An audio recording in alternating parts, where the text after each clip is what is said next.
So Give and Take was written by a Wharton professor named Adam Grant. He is a great guy. He was introduced to me by a friend, Jennifer Acker, who works in the Stanford Graduate School of Business. She's a professor there. She studies happiness and meaning in life as it applies to business. And so she had collaborated with Adam Grant before. And when Adam Grant was writing the book Give and Take, he asked her if there was anybody who came to mind that he should talk with, who could provide anecdotes that would be useful for the book. And she said, you should talk to Adam. And so she introduced Adam Grant to me, Adam Rifkin, and we talked a bunch, and some of the stories ended up in the book. So in his book, Give and Take, Adam Grant talks about givers, takers, and matchers as three strategies that we do, whether consciously or not, in business. The givers tend to give more than they receive. The takers tend to receive more than they give. And the matchers are much more transactional about it. They try to match the amount of giving they do with the amount of receiving they do. The book itself talks about who is most successful in business, and it's actually pretty surprising that the most successful people in business are the givers, because the book also talks about who the least successful people in business are, and those are also the givers. And so the book explains why some givers are very successful and some are unsuccessful, and then it talks about the strategies for being a successful giver when you're doing business. You have to pay attention to who you're giving to and why. And you basically, it's not that you keep track of it like the matchers. It's more of determining like who is worth spending the time giving to and who's not, and actually being willing to say no. And that's a challenging thing for a lot of givers to do because they want to give. But you come to realize that not all giving is created equal. And some giving actually makes the world better or makes business better, and some giving just drains you of resources. And the thing that the successful givers do the best is they're mindful of how much resources they have to give, and they don't go past that. So they don't spend past the energy that they have. Yeah, it's really interesting. And the book Give and Take is worth reading, if for nothing else, just to understand how that kind of plays out in business. I think it's just keep giving. And one of the concepts that's explored some in the book, but that I've talked with Adam Grant outside of the book Give and Take, is the following, which is people who get into a habit of giving, it becomes very hard for them to ask for help because they're so used to being the one who offers it. And so we talk about this concept of one of the things that you can give somebody is the ability to help you. That if all you're doing is going outward and not allowing anybody to give back to you, that's ultimately very selfish. And that's counterintuitive, but he's got a lot of research that backs that also. So sometimes the givers have to give the ability to help them. And that was amazing insight because it suddenly gave givers permission to say, it's not all about what I can give. Sometimes it's actually opening myself up is the thing that I can give. Sometimes being a giver hurts productivity, and sometimes it helps productivity. So I never really thought of it in terms of its relationship to productivity.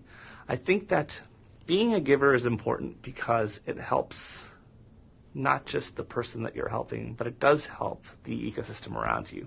Because, and you see this both in personal life and professional life, when somebody goes out of their way to help somebody else, that somebody else is now of the attitude of, well, actually, I'm doing better as a result of this. Maybe I can do it for somebody too. And so it cascades. And so I think to bring it back to like use of time, you can't optimize every single second of the day. You have to take breaks from your work to be more productive. And if you're going to take those breaks, you should do something good with that. And I think that's really what it comes down to is don't work all the time. And when you do take breaks, do something meaningful with it.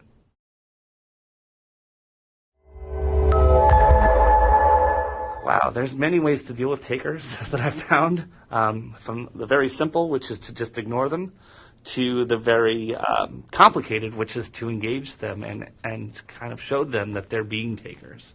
And the level to which you engage that taker really depends on how much you want to build the relationship with the person. So my willingness to tell a taker, hey, in this situation, you're being very selfish, and it's actually going to cause blowback to you later on. I've done that a few times, but it's only with people that I really cared about. And so basically I took my personal context with them, that relationship, and I used it to give them very real feedback about some behavior that I saw them doing. But I think that's up to each person. I think it's totally valid to just ignore the taker or to say, you know what, I don't like the way that you're doing business. I'm not going to do business with you. I think that's totally valid. It really depends on context. Every relationship involves, two people, and you as the one person seeing the other person have to decide, what you're willing to invest in that relationship. But I wouldn't go as far as to say that, I only do business with givers. There's plenty of situations in which doing business with takers makes a lot of sense. And in fact, I don't think the ecosystem would work if it was nothing but givers because of what I said earlier. I mean, givers are very reluctant to ask for help, and I think asking for help is an important part of the system that helps to strengthen connections between people. The most takers that I encounter, I just ignore them.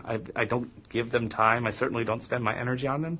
But every once in a while, there'll be somebody that I'm close to, somebody I went to college with or somebody who I've worked with in the past, and I'll see them doing it. And I think the key is to not embarrass them in public, but really to talk to them in private and say, this is what you did. This is how it comes across, at least to me. Do you want to talk about this, or are you comfortable with being perceived that way? And it's really surprising. Some fakers are actually very comfortable with it, and others say they have no idea that's how they came across, and they want to actually work on that. Ultimately, it's up to the person to decide, who they are and who they want to project themselves as.